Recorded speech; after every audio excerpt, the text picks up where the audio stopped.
It's November 26th, and this is the Fortean Slip News.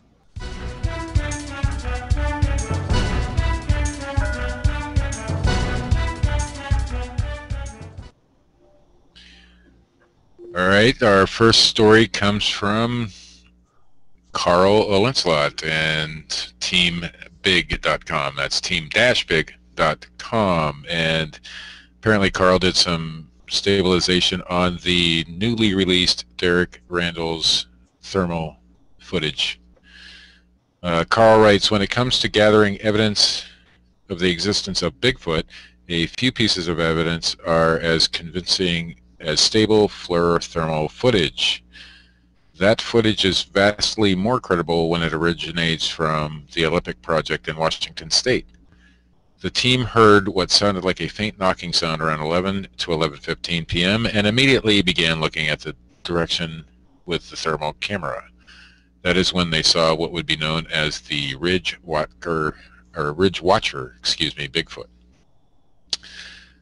It was on October 30th, 2013. Derek Randles and the Olympic Project with Sarah, John, and Ben Brown captured what could be the most legitimate thermal footage to date.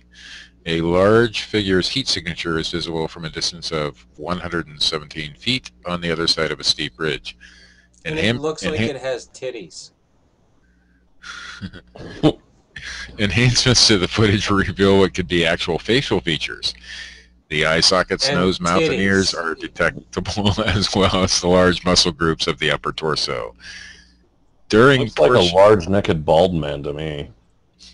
With titty. With man titties. During portions of the footage, it appears to turn its head and look in a different direction. The Sasquatch needs the bro. A cow is visible walking into the frame just 15 feet away, giving a sense of distance and size for the Bigfoot on the ridge. What is equally impressive is that I need to clear my throat. What is equally impressive is what they discovered the following morning at daylight on the soil where the Ridge Watcher stood. A very large man's ear. a big imprint of a ball sack. They discovered They discovered a set of visible tracks that measured an astonishing 16.5 inches long. Next to one of the tracks was a ridge that appeared to be a knuckle print, indicating that it may have crept up to the ridge on all fours. The footprints all measured the same length and had a stride of 4 feet. In a left-right pattern, indicative of bipedal standing. Son. Yeah, I'll get it. Are you sure it wasn't a right-left pattern? It could have been. The team has released, with express permission of Team Big, several exclusive photos of the recreation, size comparison, and track that was eventually plaster cast. I try to go the images, side to side and up and down motion. That works for me. Yeah. Anyway, you can see the video on YouTube if you look up Brown's Bigfoot. I believe that's the channel name. And it was uploaded today and already has 1 hour ago it was uploaded. Views. 202 views on that video already in just 2 hours. So that was our first story. Next, we have a UFO spotted over Devon sky. Of course, it's another UK story of a UFO. They get a lot of UFO stories over there, you know. Experts are unsure whether they're still afraid of ship flying over their fucking country. Experts are unsure whether this supposed UFO is a bird, a plane, or perhaps a spy drone hovering over North Devon landscape. The fascinating image was captured by photographer Ron Tibbles in a series of pictures taken on Sunday at Fullabrook Wind Farm. Yes. But it was only when the cameraman returned home and downloaded his work that he spotted the strange object gliding high above one of the turbines. And even after zooming in on the object to have a closer look, it was still unclear what exactly it was. A speck on the camera lens. What is this strange technology that they use to harness the energy of the wind? We're floating over them in a spaceship. The airbase at RMB Chivanor near Barnstaple, which houses search and rescue helicopters, said they had not had any reported UFO sightings in the area. However, a training exercise was conducted that day. David Gillum, founder of the Cornwall UFO Research Group, CUFORG, based in Truro, said it was not unusual for unusual aircraft to be spotted near military installations. They seem to be around when the military are up to something. To put it bluntly, these objects appear to be watching them, he added. Especially during times of, say, testing aircraft. It's a false flag operation. Americans need to be aware of it. Attention, citizens of the United States! It has got a good shape to it. The last couple of pictures I have seen look good. So did the Bigfoot. Very curvaceous. When they blew up, they looked like herring gulls. This looks a little bit unusual, with spikes sticking out of it and what look like two windows or eyes in the front. Over the past 18 years, the CUFORG has recorded a number of unexplained sightings. It's a Thanksgiving Day parade blimp that got away from him. The group held its 17th. The group held its 17th annual conference this year, attracting more than 100 fans from around the world. In January, two witnesses in Parr near St. Austell, I believe, claimed to have seen an unidentified object from their kitchen. A man through the glass ceiling. A man and his wife also reported seeing a red light above Padstow last year. Mr. Gillum, a retired merchandiser, said his close encounter came in 1995. I have never fathomed out what they are, but UFOs don't necessarily contain little green men, he added. And I'd tell you the website, but I can't pronounce it, so screw it.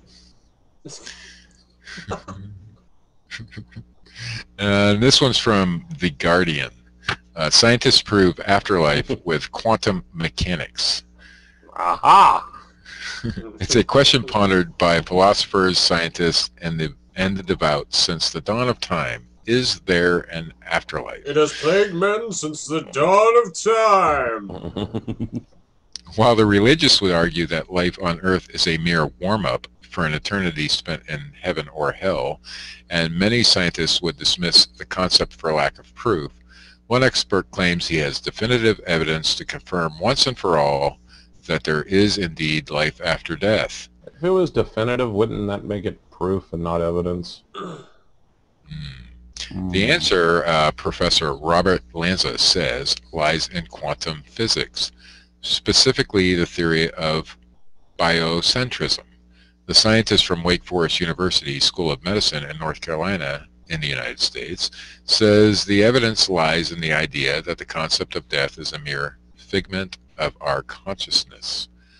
Lanza says biocentrism explains that the universe only exists because of an individual's consciousness of it. Essentially, life in the universe, motherfucker. Essentially, life and biology are essential to reality, which in turn creates the universe. See? The universe itself does not create life. The same applies to the concepts of space and time, which Professor Lanza describes as simply tools of the mind. In a message posted on the scientist's website, he explains that with this theory in mind, the concept of death as we know it cannot exist in any real sense, as there are no true boundaries by which to define it. Essentially, the idea of dying is something we have long been taught to accept, but but not as we know it. Not as we know it. Not as we know it. But in reality, it just exists in our minds. Really? Wow. I really got confused on that one. Yeah, me too. What? Well, Lanza says biocentrism is similar to the idea of parallel universes, a concept hypothesized by theoretical physicists, in much the same way as everything that could possibly happen is speculated to be occurring all at once across multiple universes. I do like the he multiple says that world once we theory. begin to question... He is a big fan. Do, Chris. He says that once we begin to question our preconceived concepts of time and consciousness, the alternatives are huge and could alter the way we think about the world in a way not seen since the 15th century's flat earth debate. Yeah, but you'd still die. Yes. I don't think it matters. And in our final story, and this one's my favorite for the night, a paranormal investigator captures a ghost cat on film. Meow. Reportedly a hotbed of paranormal activity. New York Shanley Hotel is a former bordello that now plays host to a mere 35 guest rooms, many of which are oftentimes filled with would-be ghost hunters who are tempted by the allure of potential encounters with the many spirits that allegedly roam the premises. They're very tiny spirits. One look at the hotel's website. One look at the hotel's website, and it's clear that the owner, Sal Nicosa, embraces his building status as a haunted hotel, drawing guests in with the promises of a night filled with creaky floorboards, strange noises, and possibly even ghost sightings. And his emo haircut. So, is the Shanley truly haunted? Well, we can, of course, never know for sure. Paranormal investigator Stephen Barcelo caught something pretty interesting on film earlier this year, which seemed to support Nicosa's claims that his hotel is filled up with more than just paying guests. As reported by theexaminer.com, it was back in January that Barcelo investigated the hotel, setting up cameras in various rooms in an attempt to document anything unusual. And what he found was the hotel of the dead ASPCA kitties. While reviewing the footage filmed on the third floor of the hotel, the floor that's most often the site of strange sounds and occurrences, Barcelo was shocked to discover what appears to be a cat entering one of the rooms, its tail wagging as it walks quickly across the hallway. There were no cats staying at the hotel at the time, unlike normal. Sorry, that was my addition. There were no cats staying at the hotel at the time the video was filmed. And keep it together, Steve. Barcelo may have captured the spirit of his deceased cat. I threw that one in there. Yeah. I should never. No cats at the bordello. Two stories. Anyway, Barcelo may have captured the spirit of Nicosa's deceased cat, who used to live with him in the building. And you can check out the video on YouTube, and the channel is Stephen Barcelo. And that's the news, fellas. Wow. Yeah, my brother had a ghost cat. He used to paw at his surprise us at all. No, I did talk about that story on a previous podcast, and for our listeners, they can go look that up. I forget which podcast it was. Good night. It was our Halloween one. And good fucking luck.